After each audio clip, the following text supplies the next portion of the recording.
Palm Bay, and tonight people in that town are in shock over what happened. Thanks for joining us. I'm John Brown. And I'm Luann Searle. We have live team coverage for you tonight. Chris Lindsay is going to walk us through what happened, but we begin with Kelsey Cairns at St. Joseph's Catholic Church. And Kelsey, the community is trying to make sense of this tragedy. Yeah, if there is any sense to be made, you can imagine how the St. Joseph's Catholic Church community is mourning this loss this Monday night at the loss truly of one of their own. Now, we know that this priest was retired, but the people that I spoke to say he was very much a fixture of this community. It's all senseless. It all hurts. She was a very good neighbor. The Palm Bay community mourning the loss of beloved priest Father Bob Hoffner and his sister Sally. Father Bob had just celebrated 50 years of priesthood in 2023. This is a tragedy for our entire Catholic community. Chrissy Krupenbach is minister to the sick at St. Joseph's. She says while Father Bob was retired, he continued to serve his community and the church. He would listen to their confessions, do anointings. He was a wonderful priest. In a statement, the Diocese of Orlando said in part, "We know he and his sister are received by the Lord with mercy and love.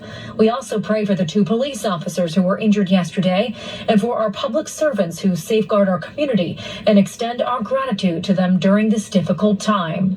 Marissa Redmond, who was a former parishioner and teacher at St. Joseph's Catholic School, said, "Father Bob was and will continue to be a pillar of the Palm Bay community. He was an exemplary priest of the Catholic faith who led his parish with kindness, compassion, and patience." His neighbor, Charles Rigsby, still in shock. He says he would help Father Bob and his sister, who lived together, with things like hooking up their generator during Hurricane Nicole. I'd just keep an eye on them, and I'd see her out in the yard working. He says Sally would come over and give his wife jam from time to time. She was always invested in her neighbors, you know what I mean? She was a very nice lady. I'm upset, really. I'm real upset. It's not fair, but the devil is always going to put his hand out. He's chasing us at all times. And the community is certainly feeling a lot of emotions this evening. Now, Father Hoffner was actually scheduled to officiate a wedding this coming weekend. The church has organized another priest here to officiate that wedding. Live in Brevard County, I'm Kelsey, 5 News. Just heartbreaking, Kelsey. Thank you. Now, Palm Bay police were first called to the scene for a domestic disturbance at a birthday party just a few miles away from Father Hoffner's home. Fox 35's Chris Lindsay continues our live team coverage tonight in Palm Bay. So, Chris, walk us through what we know happened. Well, this all started with a 911 call from a family member. They say the suspect showed up to a party at a home causing problems. The police showed up trying to investigate to figure out what was happening, and that's when they say things escalated. I never knew something like that would happen in this neighborhood.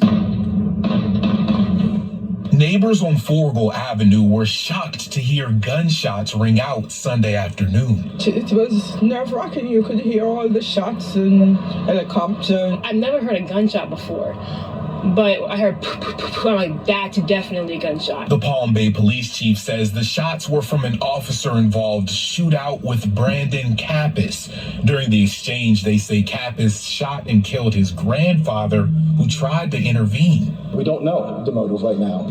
Kappas was killed during the standoff after he shot 2 officers. Meanwhile, inside the car Kappas drove, an arsenal of weapons was in fact found. The vehicle's registration was tied to another address, a home where they found 2 more victims, a retired priest and his sister.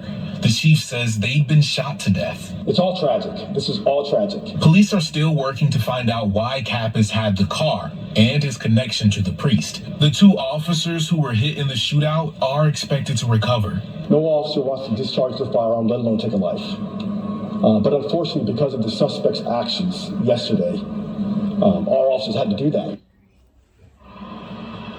The investigation is still ongoing, but the chief says it's possible this was an active shooter situation in the making. They're expected to release more information about the victims and the investigation very soon. Now, we just learned a few hours ago that one of the officers received surgery and he is recovering at the hospital. Another officer that was hurt has been released from the hospital. Reporting live in Palm Bay, Chris